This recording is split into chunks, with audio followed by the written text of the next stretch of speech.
Hello everyone, I'm Randy Suarez, aka Silver Crow. Today we're back here with another reaction. This time, watching a video that was like 2 years ago when it dropped. Trevor Noah standing up against cancel culture. Now, I saw a few people reacting to this, but I never really watched the full video, myself. So we're gonna watch it together. So you like any of this content, please like, comment, subscribe to my channel. Like, comment, subscribe, and to Daily Dose on Comedy. We'll leave the link to the video down below in the description to watch that uninterrupted. So let's get started. Observations have very much formed, at least in the early stages, the backbone of your stand-up comedy career. Do you now regret some of the jokes you made? Let me give you an example. You said, my mother, black South African, was saying, get me a white guy, get me a white guy. Well, my father was white Swiss, of course he liked chocolate.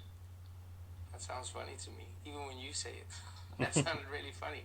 Why would I regret that? Why would you regret that? Because some people say that's not really very funny. I said this before, I will gladly say it again. If you take the context out of the joke, what's the point of the joke? If you literally have to explain the joke, then what's the point? But the people laugh. Everyone can say something is not really funny. It's the way some people don't like Indian food. Okay, let me give you an example. We have a very well-established black comedian in Britain called Lenny Henry. Yes. And he has said that he regrets doing that kind of joke where he said he would wipe his sweating brow and say, I'm leaking chocolate. But that's different. Well, it's not. It's using chocolate, isn't it? But that is different. Well, the Swiss love chocolates is not a term that you're referring to your mother's skin color as chocolate. What he says? Yes, because my mom is proud to be dark, beautiful chocolate. Yeah. That's what she's saying. Well, and this is, if you, in the book, I talk about this as well. I go, I saw people and race as chocolates. I wouldn't use that. I wouldn't use that. I'm that color, and I wouldn't say that. You would, okay, it's the difference between you and him. He'll use it because he was put in that situation. You have to put yourself in other people's shoes. Just because you won't use it does not mean he or she will. It's back to what I say. You can't go to comedy clubs and get offended. And it defeats the purpose of you going to a comedy. It's called a comedy show. When I grew up, I believed that all people were chocolates. My mom was dark chocolates, my dad was white chocolates, and I was milk chocolates. So I see. So you see that as funny, but do you not realise that some people might not like that? And Lenny Henry went on to say that joke about how he was leaking chocolate. He says, I knew there had to be a better way of trying to put the message over, putting your jokes over, without having to pick on people because of their colour or because of their race. Yes, but his view is different from yours. Because he's Lenny Henry and I'm Trevor Noah. So he's black. Yes, but he was talking about leaking chocolate, implying that his skin color was not something that belonged to him. That is a different joke. He's just trying to say that his skin color is chocolate. No. You're splitting hairs here. No, but that is exactly what. Technically, you're splitting hairs, lady, because you're trying to turn his joke over, which that's not how it works. Should be doing. Because what you're doing is creating. I'm not sure I would. You're creating racial jokes. I would say. No, you're creating monoliths. You're creating monoliths of jokes, and that's not fair to do. Every single joke has a context. Every single joke comes from a place. The most important thing with comedy is context. Without context, no conversation is complete. Without context, no communication can But somebody could take that out of context. Yeah, and that's become their issue. And try to push it onto the comic issue. That's one thing I had a big a big not understanding of that. People taking jokes out of context, especially when it comes to comedians. I'm like, they're doing their job. They put in context, and if you take it out of context and say the joke is meaningless or the joke is mean.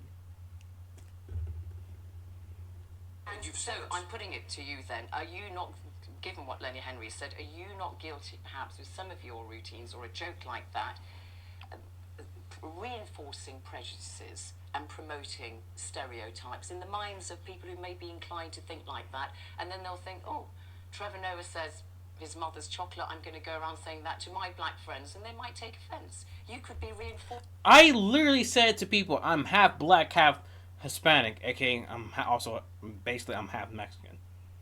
My last name is Suarez. I literally tell people I'm half chocolate, half caramel. I see no issue with it due to the fact that technically I'm not lying. I'm half black and half caramel. I'm half chocolate, half caramel. Duh. Prejudice. You could be doing anything if you are not doing the opposites. Mm-hmm. How your action is implied does not define what you were doing. Okay, let's look at another aspect of race. You moved just a few years ago to the United States. Your routine as a comedian often mimics Africans and also African Americans. And about African Americans, you have said this: you are not African, but we play along. It's a very loose term, African American, because half the time you use it for people who aren't even African. As long as you're black, they say African American. I didn't deliver it like that. You're not doing my jokes justice. Okay, all right, yeah, I'm not Trevor Noah, and I'm not a comedian. No. But you see, that's. But no, I'm no, just no. asking: are they not African American? Here's what you're missing. What you're doing right now is the equivalent of me saying, now it's raining more than ever. I'll be here with you forever. You can always be my friend, standing under my umbrella. Ella, Ella, Ella, Ella, Ella, Ella, Ella, Ella, A, Ella, Ella, Ella, A. I seem like a mad person right now because I'm not doing everything that was within the context of the song Umbrella by Rihanna. When you were doing comedy merely by words, I spoke it. My eyes, my voice, my connection with an audience is completely different. People can see when you are being playful. People can see when you are saying So something you're being playful about that. that you don't believe. That is what So satire you- is, okay, though. fine. You're poking holes. So you're So in so that you don't believe what so you say. no then? no. What you're leaving out in that whole joke is what I was talking about was how in America, Anglo-Saxons had successfully removed Americanisms from minorities. So every single group in America had an identity attached to the Americanness except white Americans. So it's African American, Asian American, Hispanic American, Latin American, Native Well, you don't American. know. You have and Irish yet- Americans, No, they're no, no, white, no, you no, have no, no, Polish no, no, no. But Americans. that didn't become on a box. And this is a joke for Americans. Understand that. So as an American, they understand this. All right, On the boxes, there is no Irish American. There is only fine, whites. but not looking But there is at- African American. Which is always found weird. And back in the 90s, and this comes from one of my friends that told me that when he was born, and this coming from his mom, there was still no such thing as Hispanic Americans. They literally either had to click other or white, and they normally choose white, and if they really were Spanish. It made zero sense, to be honest. It's like with me, like certain boxes when I'm filling out job applications and stuff like that, I'm both black and Hispanic. They have the option of if you two or more races not Hispanic, then if you're black or African American, not Hispanic. I'm like, what? And so it's very odd, you know. People don't understand that, and thing is, if you're outside of America, you're not going to understand it until you see it yourself. The absurdity of it. And there is Asian American. But you know, And there, do you get what I'm all saying? right, So, I do so get what that's you're the saying, whole but point the of the point joke. I'm trying to make is that there was a shift amongst the black American community to start calling themselves African American. They didn't want a Yes. definition by default, i.e. you were not white, so therefore you were black. Yes. They wanted to have a hyphenated identity that linked them with the continent of their ancestors.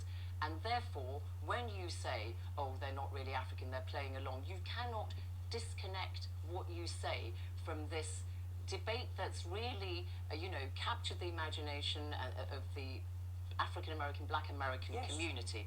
And also, the point I want to make to you is when you say that, it now feeds into a debate that's current in the United States. For example, Kwame Kweyama, the Black Britain theatre director in the United States, says he has conversations with African Americans now who are saying, we want to go back to being called Black American because we don't have anything in common with this recently arrived African Americans, be they Somalis, Nigerians, South Africans, such as they have different language and so on. So what you say feeds into that debate, and it sounds like you're saying there is a difference between African Americans and black Americans. There definitely is a difference. It is a big difference. But these are differences that can be celebrated or used to separate people. Mm-hmm. Noting differences does not implicitly make it a bad thing. When you are noticing differences, you can note them for good reasons. It's the same reason we notice different colors or we notice different flowers. That can be a good thing. If you're using it to celebrate, you can use that same thing the same way apartheid did to separate people. When you talk about African Americans, the one conversation that I was talking about was I was traveling America and I was going to a lot of universities, and I came to realize in many universities in America, the conversation you're having right now, they had an African American student body, and very quickly they noticed a shift because they could not lump black people into a monolith. They could not lump, because there were people from the Caribbean who said, we are not African American. There were people from Africa who were like, these are not our views, we are Africans in America. So there that's is a difference. interesting. Yeah. And so what people themselves did was they said, you can't just lump us into this group. Fine. And does that difference mean that it doesn't act as a cohesive form? Because I'm thinking in 2014, Chimamanda Ngozi Adichie, the celebrated Nigerian author, she said that when she visited the US, she felt that her African American classmate was annoyed with her because she didn't share their anger. And she said that she was not burdened herself by America's terrible racial history. That difference, does it result in the African Americans who've arrived recently in the United States, such as yourself, acting differently or having a different psyche from the black Americans who are the descendants of slaves and have lived for many, many years, obviously, in the US? Well, I will say this. I will be careful to not comment on the experience of every single person because I'm only myself and I can only experience the people around me. What I do know is this. In terms of our racial histories, South Africa and America are very similar. When I talk to a black American person, there are many stories that we share as human beings. There are many oppressions that we have experienced through our selective, oppressors. I think those are the things that many people can relate to across the board. So there's more to unite, even though you say there are definitely more to differences. unite, especially when you are being oppressed as a group. Because you must remember, when you are in the US as a black African man, I can tell you now that if you have an encounter with the police, they are not going to split the hairs. They're not going to say, excuse me, Trevor, no, are you from South Africa? Yes, or that are you doesn't. from No, that they're gonna doesn't say, "Hey, happen. black guy." That doesn't. Yeah, it's one of those things. They definitely not gonna split hairs. Definitely not. It's either you're black. Oh, it's just a black guy. It's odd, very odd. That's why I tell people. A lot of people think America's number one. I'm like, technically, nobody's number one. Has not been number one for many years. So, but that's my thoughts on it. But this one, like I said, if you take jokes out of context, it defeats the whole purpose. If you read the joke instead of actually telling the joke, it defeats it defeats the purpose of the joke. Anyway, if y'all would like to me directing anything with Trevor Noah, please let me know in the comments down below. So if you like any of this content, please like, comment, subscribe to my channel. Like, comment, subscribe to Daily Dose of Comedy. I will leave the original link to this video down below in the description. Go watch that uninterrupted. And